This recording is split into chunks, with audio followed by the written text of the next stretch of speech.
Before we get on to the questions for Mr. Doolan, just to let you know, Jake Hepple is asking everybody to boycott Ben & Jerry's. That's due to their comments about the channel crossers. Now then, the questions for Mr. Doolan. It's come to light that you're prohibiting folks from spreading your debate with Miss Towler of Patriotic Alternative. We're asking, why would you not want your position and your views shared to a wider audience? And why are you resorting to DMCA strikes? Will you condemn publicly whoever is making fake screenshots of Miss Towler, and will you ask them to desist in sharing these screenshots?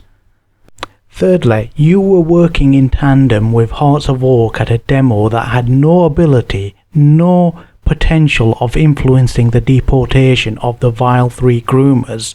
That's because the Conservative government know they can't be deported due to human rights issues of separating the groomers from their families, from their kids.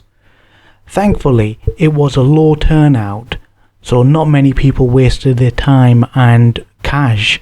But those who were swayed into going, they paid to travel to London.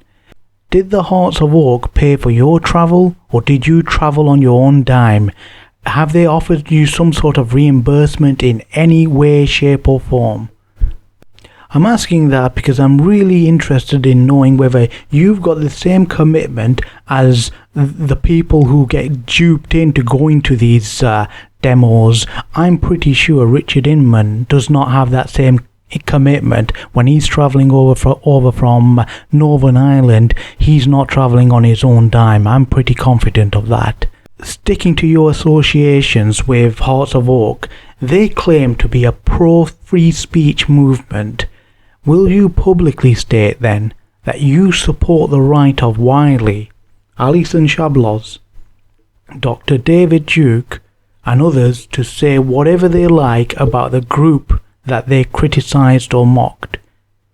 Will you, Mr. Doolan, then openly stand for their freedom of speech and organise a protest alongside this so-called freedom of speech movement, Hearts of Oak, against the social media platforms and the media that have cancelled them? Let's see how committed you are to this concept of free speech.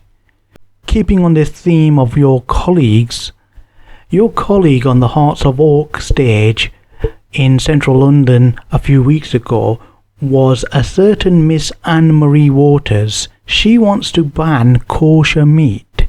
Do you agree with this? Another person you shared the stage with was a certain hype man, Mr. Richard Inman. He came over, as you know, from Northern Ireland, no doubt not on his own dime. He claims Mr. Robinson, an ex-Christian, is touched by God, given all his criminal convictions, his grifting ways of seeking attention at the expense of grooming victims, and given all the questions about the donation money, how it's being used, whether it's being misappropriated, misused. Do you really believe this man's touched by God? Staying on the topic of Mr. Inman, Mr. Inman's co-religionist, an Asian Christian man, said he will use the profits from his book sales to buy houses for grooming victims. Mr. Doolan, are you willing to publicly ask Mr. Inman where those houses are and what's happening with the profits? Are you willing to do this? That's the question. And from what I've seen, you're a Christian chap. Are you willing to publicly and openly criticise the nation responsible for bulldozing this little girl's house down?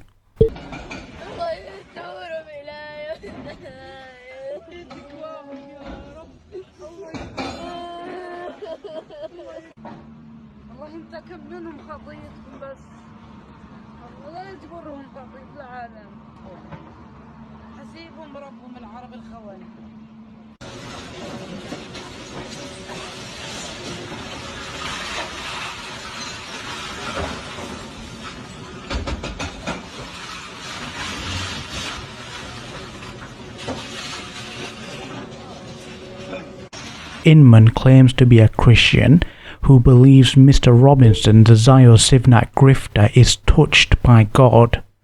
I kid you not, that's what he believes, and that's what he's told Mr. Robinson in private.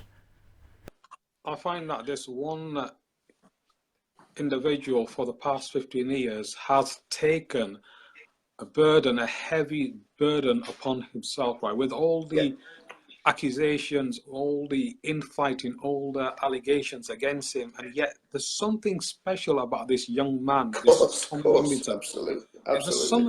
There's something there. I believe that God has his hand on him. Yeah, me too. And I've said that to Tommy myself. I mean, I genuinely believe that. I think he is a man that's, in every